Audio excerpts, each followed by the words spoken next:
अब बात करें सबसे जो इंपॉर्टेंट है, देखो पार्टिकल कोलाइड कर रहा है, कुछ बना रहे हैं, कुछ नहीं बना रहे हैं। जो बना रहे हैं प्रोडक्ट उनको हम बोलेंगे इफेक्टिव कोलिजन।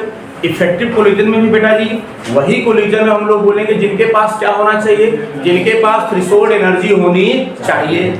और उससे भी इंपॉर्टेंट बेटा, लेकिन वो टक्कर अगर सही से नहीं कर रहे हैं, फिर समझेंगे टक्कर तो कर रहे हैं लेकिन तरीका उनका टक्कर करने का सही नहीं है, मतलब प्रॉपर ओरिएंटेशन नहीं है, तब वो प्रोडक्ट का फॉर्मेशन नहीं करें। बात उसी प्रॉपर ओरिएंटेशन मतलब क्या हुआ, प्रॉपर ओरिएंटेशन का मतलब ऐसे समझे, एग्जांपल समझा रहा हूं आपको, फिर इसका डिफरेंस समझाऊंगा आपको अलग से। जैसे मान लीजिए जी NO2, ध्यान समझिए, NO2 गैस पार्टिकल, दूसरा बेटा जी NO2 गैस पार्टिकल, ये मान लीजिए आपस में टक्कर कर रहे हैं, नाइट्रोजन डाइऑक्साइड और नाइट्रोजन डाइऑक्साइड। ये हमारा बेटा जी बना रहे हैं आपका N2O4 और ये गैस में, सही है, बोलो भाई। अब अकॉर्डिंग टू कोलिजन थ्योरी समझिएगा, इसका प्रॉपर ओरिएंटेशन क्या कहेंगे।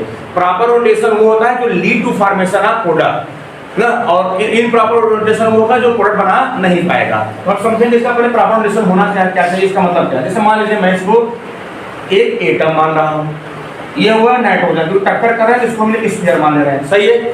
ये नाइट्रोजन हो गया बेटा जी, ऐसे ही ऑक्सीजन हो रहा जी, कितने ऑक्सीजन बेटा जी, 2 ऑक्सीजन मान लीजिए लगा हुआ है, एक ऑक्सीजन यहाँ लगा हुआ है जी और एक ऑक्सीजन यहाँ लगा हुआ है, सही है, बोलो भाई। अब बेटा जी ये दूसरा, ये तो एक मॉलिक्यूल हो गया, दूसरा मॉलिक्यूल बेटा जी ये लगा हो गया NO2 वाला, उसका भी मैंने ऐसे लिखा,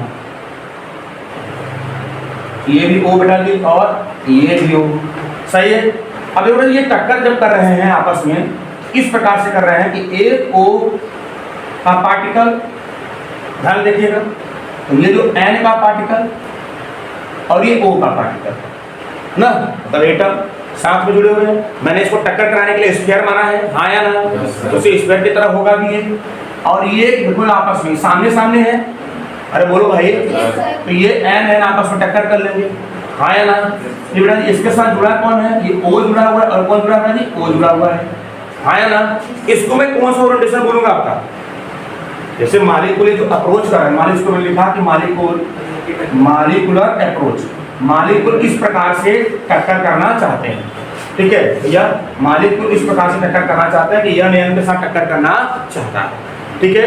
तो यह N के साथ टक्कर किया, बोलो भैया, तो ये N और N आपस में क्या हो जाएंगे, जुड़ जाएंगे, क्या हो जाएगा बेटा जी, जुड़ जाएंगे, हाँ या ना, अरे बोलो यार।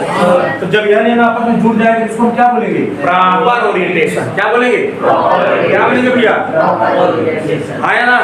और इसी को हम क्या, अगर ये इस तरीके से टक्कर करा तो प्रॉपर ओरिएंटेशन बोलेंगे, और इसी को हम बोलेंगे कि प्रोडक्ट का इसमें क्या हो जाएगा, फॉर्मेशन हो जाएगा, क्या हो जाएगा, प्रोडक्ट का फॉर्मेशन। प्रोडक्ट का फॉर्मेशन में क्या बनाएंगे, N2N2 जुड़ गए और ये आपस में O के साथ जुड़े हुए हैं, तो चारों जुड़ जाएंगे, हमारा क्या होगा N2O4। इस तरह समझ में आया। अब रुक जाइए, अब आपको समझाते, ये तुम्हारा किसका एग्जांपल हो गया जी, प्रॉपर ओरिएंटेशन का। अब अगर बेटा जी मैं तुमसे बोल रहा हूँ इम्प्रॉपर ओरिएंटेशन समझाने के लिए, तो समझना, अब मान लीजिए ये O है, ठीक है, यहाँ बेटा जी हमारा N का पार्टिकल है, इसका है N का पार्टिकल, ये बेटा जी हमारा O का पार्टिकल है। अब मैं ऐसे टक्कर करा रहा हूँ,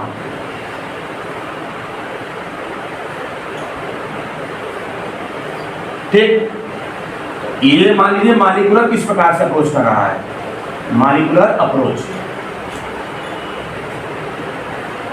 अब ये N के साथ O टक्कर करना चाहता है, आया ना, तो N के साथ O टक्कर करना चाह रहा है तो प्रोडक्ट का फॉर्मेशन नहीं होगा, इसको क्या बोलोगे आप, इम्प्रॉपर, क्या बोलोगे भैया, इम्प्रॉपर। मतलब अगर समझने के लिए मैं बोलूं आपसे तो ये कैसा टक्कर करेगा, O बेटा जी यहाँ पर क्या है N, फिर यहाँ पर क्या है O, फिर इस N के साथ कौन टक्कर कर रहा है, O, आपने O लिखा बेटा जी यहाँ पर, ठीक है, फिर N और फिर O। तो बेटा जी हमको N2O बनाने के लिए किस में टक्कर होना चाहिए था, N और N में टक्कर होना चाहिए, N और N, यहाँ टक्कर किस में हो रहा है, NO के बीच में। इसको कौन सा टक्कर बोलोगे, इम्प्रॉपर, क्या बोलोगे बेटा जी, इम्प्रॉपर कोलिजन, इम्प्रॉपर कोलिजन। बात समझ में नहीं, इम्प्रॉपर कोलिजन क्यों बोलेंगे कि N और O के बीच में टक्कर हो गया, जबकि होना किसके चाहिए था, N और N को, किसी में होना था N और O। और इसका ये फॉर्मेशन बनाएगा नहीं, नो प्रोडक्ट फॉर्मेशन। यहाँ हो जाएगा क्या, फिर से वो पार्टिकल आपस में अलग हो जाएंगे, तो मॉलिक्यूलर सेपरेशन हो जाएगा यहाँ पर, मॉलिक्यूलर सेपरेशन, मॉलिक्यूल फिर से क्या हो जाएंगे, अलग हो जाएंगे, और NO2 अलग हो जाएगा और NO2 फिर से अलग हो जाएगा। यहाँ पर मॉलिक्यूल क्या हो जाएगा, प्रोडक्ट का फॉर्मेशन करेगा अगर प्रॉपर रोटेशन होगा बेटा जी, और अगर प्रॉपर रोटेशन नहीं हुआ तो मॉलिक्यूल फिर से क्या हो जाएंगे, टक्कर करने के बाद फिर से क्या हो जाएंगे, अलग हो जाएंगे।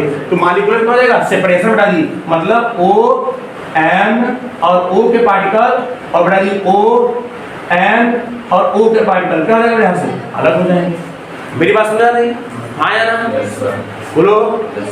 दूसरा एग्जांपल सुनाते हैं आपको, इसको लिखे थे सबसे पहले। ये है H2 जो कि गैस में है, ये बेटा जी I2 जो कि गैस में है, और ये बेटा जी हमारा बना क्या रहा है, 2H जो कि गैस में, सही है।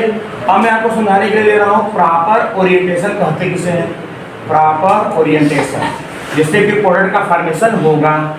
तो मान लो बेटा जी ये H के पार्टिकल है, तो आपस में मिलके क्या बनाए होंगे, H2 बनाए होंगे, ऐसे एटम हो गए, हाँ या ना। मैंने इसको किस में दिखाया है, स्फीयर में, टक्कर कराने के लिए मैं इसको स्फीयर मान के चल रहा हूँ ना, हाँ या ना, और एटम स्फीयर मानते भी हैं हम लोग।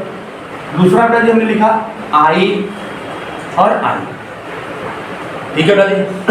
अब मैं इसको कह रहा हूँ कि मॉलिक्यूलर अप्रोच, मॉलिक्यूल आपस में आके टक्कर करना चाहते हैं, सही है। अगर H ऐसे मैंने लिखा है, ये I ऐसे लिखा हुआ है, अब H के सामने कौन है, I है, तो जाहिर सी बात है इसमें क्या होगा बेटा जी, टक्कर होगा, हाँ या ना, HI में, बोलो भैया। और यहाँ पर भी टक्कर होगा किसमें, H और I में, हाँ। तो ये जो टक्कर है बेटा जो कैसा है, ये ऐसा टक्कर है जिसमें कि H और I आपस में जुड़ सकते हैं, H और I और H और I, इसको क्या बोलोगे आप, प्रॉपर ओरिएंटेशन, क्या बोलोगे इसका, प्रॉपर ओरिएंटेशन ना भैया, प्रॉपर ओरिएंटेशन, क्लियर है, बोलो भैया। तो हम बोलेंगे इसमें बॉन्ड का फॉर्मेशन हो जाएगा, क्या हो जाएगा, बॉन्ड का फॉर्मेशन, किसके बीच में, H और I के बीच में। एक H बेटा जी यहाँ हो गया और एक I यहाँ हो गया, दोनों HI हो गए, प्लस दूसरा नीचे बेटा जी लिख दिया H और I, किसी को कोई दिक्कत नहीं होनी चाहिए, हाँ या ना। जो एक HI और एक HI दोनों मिलकर क्या हो जाएंगे, 2HI, हाँ या ना, 2HI बन गए कि नहीं, क्लियर, बोलो भाई। इसका मतलब मैं समझ में आ गई बात क्या है यहाँ पर, कि जो मॉलिक्यूल है वो प्रॉपर रोटेशन में टक्कर किए थे। अब इम्प्रॉपर रोटेशन का किसका बात बेटा जी, इम्प्रॉपर ओरिएंटेशन किसे कहेंगे तब यहाँ पर। तो जैसे मैंने बेटा जी इसका ऐसे कहा, ऐसे कर दी, ये मान लीजिए H ऐसे लिखा, ठीक है, और I ऐसे लिखा है, तो ये H2 हो गया और क्या हो गया, I2। तो ये टक्कर कैसे करेंगे, देखो ध्यान सुनना, मैं आपको यह समझा रहा हूँ कि मॉलिक्यूलर अप्रोच कैसे होगा। तो आप कहोगे सर मॉलिक्यूलर अप्रोच में हमको समझ में आ गया कि ये H और ये I आपस में टक्कर करेंगे, हाँ या ना। ये H और ये H, इस H से कौन टक्कर कर रहा है, ये I टक्कर कर रहा है बेटा जी, और ये I ऐसे करेगा। देखो बेटा ये तो टक्कर कर रहे हैं आपस में, H और I आपस में टक्कर कर रहे हैं, लेकिन बेटा जी ये H और ये I आपस में टक्कर कर रहे हैं, नहीं कर रहे हैं। इसका मतलब कि ये प्रोडक्ट का फॉर्मेशन नहीं करेंगे, इनका टक्कर करने का तरीका नहीं सही है, हाँ या ना। अरे बोलो यार, ये तरीका क्या था, सही था, साइड साइड में टक्कर की, और ये टक्कर करने का तरीका इनका नहीं था। तो देखो बेटा जी यहाँ पर तो समझ में आ गया कि यहाँ पर पार्टिकल क्या हो जाएंगे, सेपरेट हो जाएंगे, क्या हो जाएंगे, सेपरेट हो जाएंगे, फिर से अलग हो जाएंगे, ये प्रोडक्ट का फॉर्मेशन नहीं करेंगे। ध्यान रखेंगे, नो प्रोडक्ट का फॉर्मेशन होना ही, नो प्रोडक्ट, हाँ या ना। तो बेटा जी देखो कंडीशन क्या है, अब आपका क्या समझे इस थ्योरी के हिसाब से। कोलिजन थ्योरी के बेटा जी मेन कॉन्सेप्ट क्या है, all the particles collide to each other but not all particle form a product, that there are some few particle form the product which is known as effective collision. Effective collision मतलब हुआ collision जिसमें particle क्या करें, product का formation करें, वो कुछ ही संख्या होगी उनकी, लेकिन उस इफेक्टिव कोलिजन के साथ साथ उनके पास होनी क्या चाहिए, मिनिमम एनर्जी होनी चाहिए। वो कौन सी एनर्जी, थ्रेशोल्ड एनर्जी होनी चाहिए। तो पहला टक्कर करेंगे, दूसरा टक्कर ऐसा करेंगे जो कि इफेक्टिव हो, और तीसरा बेटा जी उनके पास एनर्जी होनी चाहिए। एनर्जी के साथ साथ और कंडीशन क्या है मेरे बच्चे, उनका टक्कर भी कैसा होना चाहिए, प्रॉपर ओरिएंटेशन में होना चाहिए। तो ये चार कंडीशन उसके पास रहेगा तभी का प्रोडक्ट का फॉर्मेशन होगा, अदरवाइज प्रोडक्ट का फॉर्मेशन नहीं होगा। तो आई होप समझ में आ गया कोलिजन थ्योरी के बारे में, आया ना। तो अगर आपके पास एग्जाम में आता है बेटा जी, तो आप 1 मार्क्स में आता है, तो आप इसके 4 पॉइंट बस राइट डाउन करेंगे, जो क्या है, all the particles are collide to each other, effective collision form product. फिर उसके बाद दूसरा लिखेंगे बेटा जी आप क्या इसमें से, थ्रेशोल्ड एनर्जी इनके पास होनी चाहिए ना भैया। और फिर बेटा जी आपका क्या होना चाहिए, प्रॉपर ओरिएंटेशन होना चाहिए। समझ में आ गया, ये 4 स्टेप आपको यहाँ पर लिखने होंगे। क्लियर।